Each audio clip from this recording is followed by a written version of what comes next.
सुंदर, अप्रतिम, मनमोहक सौभाग्य अलंकार मंगळसूत्र महोत्सव 100% GST फ्री. मयूर अलंकार, सराफ बाजार आणि गंगापूर रोड, नाशिक. ताज्या बातम्यांसाठी नाशिक न्यूजच्या YouTube चॅनलला सबस्क्राइब करा आणि बेल आयकॉनला प्रेस करा.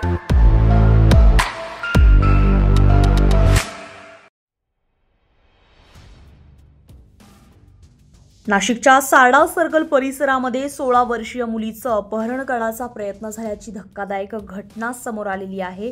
मात्र नागरिकांच्या सतर्कतेमुळे हा प्रयत्न फसला असून पोलिसांनी संशयिताला अटक केली आहे. ही घटना आहे सारडा सर्कल परिसरातील. सकाळी शिकवणीसाठी निघालेल्या 16 वर्षीय मुलीला पांढऱ्या थार कारनं अडवण्यात आलं. कारमधील व्यक्तीनं 2 वेळा मेरे गाडी में बैठ आजा असे सांगत मुलीला कारमध्ये बसवण्याचा प्रयत्न केला. मुलीने दुर्लक्ष करून पुढे जाण्याचा प्रयत्न केला असता संशयितानं कारने पाठलाग केला. मुलगी घाबरून एका वृद्धेच्या पाठीमागे लपली आणि जवळच असलेल्या व्यक्तीला तिनं संपूर्ण प्रकार सांगितला. या व्यक्तीनं कारचा पाठलाग केला, मात्र आरोपी हा कार रिव्हर्स घेत पळून गेला. घरी जाऊन मुलीनं संपूर्ण घटना सांगितल्यानंतर तक्रार दाखल करण्यात आली आहे. पोलिसांनी सीसीटीव्ही फुटेजच्या आधारे तपास सुरू करून संशयित कपिल गंजीभाई लीला वय वर्ष 40 याला पवननगर येथून ताब्यात घेतलाय. या प्रकरणी मुंबई नाका पोलीस ठाण्यामध्ये पोस्को कायद्याअंतर्गत गुन्हा दाखल करण्यात आलाय. घटनेचा संपूर्ण प्रकार सीसीटीव्हीत कैद झाला असून पोलीस पुढील तपास करताय. तर नागरिकांच्या सतर्कतेमुळे हा मोठा अपहरणाचा प्रकार टळलाय.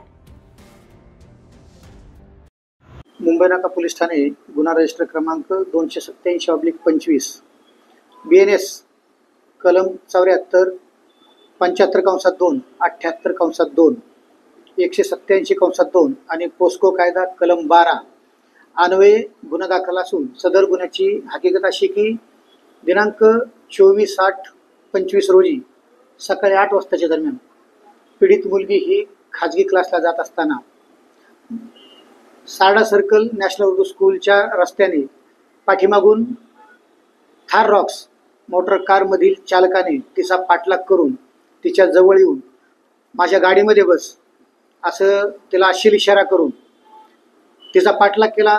त्यामुळे मुलगी घाबरली आणि रस्त्याने पुढे जात असता पुन्हा तो तिच्या पाठीमागून जाऊन त्याच प्रकारे बोलला. त्यानंतर सदरची मुलगी ही मदतीसाठी त्या ठिकाणी महिला आणि पुरुष होते त्यांच्याकडे गेली असता सदरचा चालक त्यानंतर मग रिव्हर्स टाकून त्या ठिकाणी निघून गेला. बळीत मुलगीने वडिलांसोबत येऊन या ठिकाणी तक्रार दिल्याने तात्काळ गुन्हा नोंद करून डिटेक्शन टीमच्या मदतीने सदर गाडीचा नाव व पत्ता काढला आणि त्या गुन्ह्यातील आरोपी नामे कपिल धनजीभाई लीला पटेल वय 40 वर्ष राहणार पाथर्डी फाटा नाशिक यास अटक केले. तसेच सदर गुन्ह्यामध्ये त्याने वापरलेली जी थार रॉक्स पांढऱ्या रंगाची जी मोटार कार आहे ते देखील जप्त करण्यात आली आहे. Bureau report, Nashik news, Nashik.